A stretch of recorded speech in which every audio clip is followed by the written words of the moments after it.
নমস্কার, আমি শান্তনু। আজকে আমরা আলোচনা করব প্রকৃতি মাকে নিয়ে। প্রকৃতি মা হলো এই বিশ্বের চালক শক্তির উৎস, আর সৃষ্টি স্থিতি প্রলয় এই সাধিত হচ্ছে এনারই মাধ্যমে। এটি মায়াশক্তিও বটে। এই মায়াশক্তি হচ্ছে দেবী দুর্গা দেবী পরমা প্রকৃতি, জড়সৃষ্টির আদি কারণ, মহাদেবের স্ত্রী। এনার অপর নাম নারায়ণীয় বটে। বিভিন্ন পুরাণে দুর্গা দেবীর ব্যাপারে বর্ণনা আছে। মহিষাসুরের অত্যাচারের হাত থেকে স্বর্গচ্যুত দেবতারা ত্রিদেবের নির্দেশে নিজ নিজ তেজ একত্রিত করেন এবং সেই শেষ থেকে এক দেবীর সৃষ্টি হয় মহিষাসুরকে বধের উদ্দেশ্যে। এই দেবী পরবর্তীতে মহিষাসুরকে বধ করেন ও স্বর্গ তথা ত্রিভুবনের শান্তি রক্ষা করেন। এই দেবী হচ্ছেন শ্রী দুর্গা বা দেবী দুর্গা। পৌরাণিক বর্ণনায় বর্ণিত আছে, বিভিন্ন শাস্ত্রীয় পণ্ডিতদের মতে ব্যাখ্যায় মায়ার আকৃষ্ট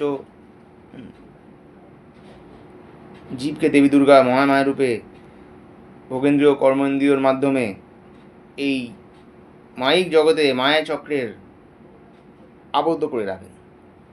জীব এই চক্রে আবদ্ধ হয়ে সুখ দুঃখ স্বর্গ নরকাদি ভোগ করেন।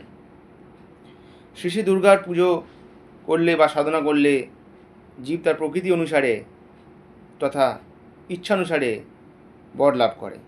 তাই কাউকে তিনি ধনধান্য মুক্তমাণিক্যে ভরিয়ে দেন, আবার কাউকে তিনি মোক্ষ প্রদানও করে থাকেন। আমাদের শস্য শ্যামলা প্রকৃতি মাকেও আমি সেই জ্ঞানে প্রণাম করি, তার জয়গান করি। এই প্রকৃতি মাও খাদ্য বস্ত্র বাসস্থান দিয়ে আমাদেরকে প্রতিপালন করে চলেছেন প্রতিনিয়ত। কখনো এই জননী বাধ্য সন্তানদের স্নেহ প্রদান করেন, বড় ভয় প্রদান করেন ও অবাধ্য সন্তানদের বিভিন্ন রূপে শাস্তি প্রদানও করে থাকেন। মহামায়া দেবী দুর্গা আমাদের এই সুন্দর সবুজ প্রকৃতি ও সমাজ ব্যবস্থার মধ্যেই বিলীন হয়ে আছেন। আমাদের হাতেই আছে ওনাকে সন্তুষ্ট রাখার চাবিকাঠি। কারণ তিনি আমাদেরকে আমাদের প্রয়োজনীয় বস্তু দ্বারা আমাদেরকে স্নেহ প্রদান করে চলেছেন, আগলে রেখেছেন।